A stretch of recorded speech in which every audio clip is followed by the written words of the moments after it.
Now, for more on what to expect from the State of the Union address, let's turn to Rick Shenkman.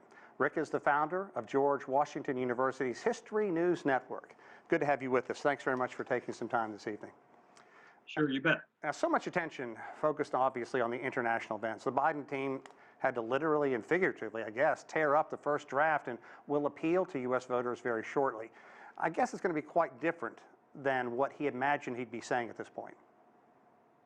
Well, exactly. And really what's going on here is you've got a president of the United States in the middle of an international crisis having to work out his policy on the fly in front of 100 million people.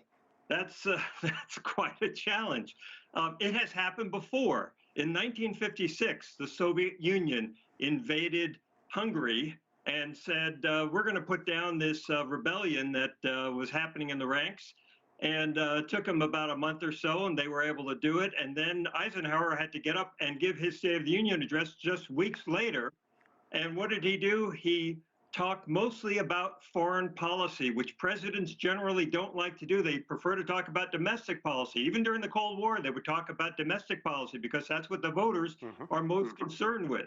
But Eisenhower did it, and he pulled it off. He denounced the Soviet Union as an imperialistic dictatorship. I expect we'll hear some of that kind of language coming out of the president tonight. Well, I don't know if you had a chance to hear from our correspondent Nathan King just outside the Capitol, but what does Biden say about Russia at this point? And do you expect he will try to connect Russia and China? Because for its part, China has been working hard, saying it is working for a ceasefire. Will the U.S. hear that at all? I don't think he's going to talk about China. I think he'd be crazy to talk about China because it's possible that if China sees that this war is not going very well, that they're going to sit on the sidelines and they're not going to be a cheerleader for Vladimir Putin in Russia. They're going to let him sink or swim on his own.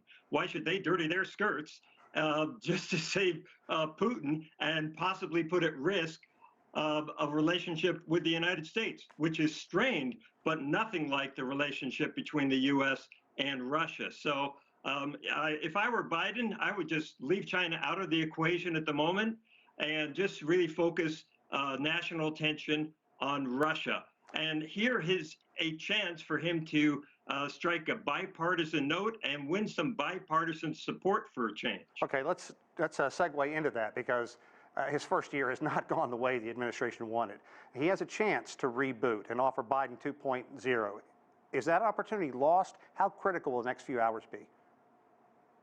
Well, I think he actually has a better opportunity now to reset his presidency than he did 2 weeks ago before this invasion, because basically 2 weeks ago, the public wasn't listening to him. Now, in a crisis, the public listens. He's got their attention. And it's not only on foreign policy, but even on domestic policy. Only 20% of Americans believe that there has been more job growth in the last year than before. And in fact, of course, we have gone from 18 million jobless people when Biden took the oath of office to 2 million. So from 18 million to 2 million, that's tremendous job growth, but the public doesn't know it. Okay. So here's a chance for Biden to get their attention. Inflation, Build Back Better, his nominee for the U.S. Supreme Court, those are issues that will be addressed, but will the public hear?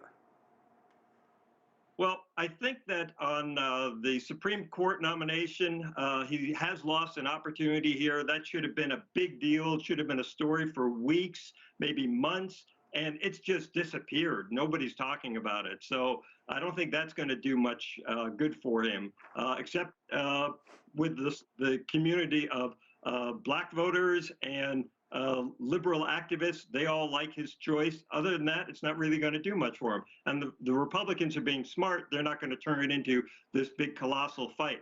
As for whether or not the public's going to pay any attention to what he says about domestic policy, well, he's got this fine line where he's got to brag about the economy.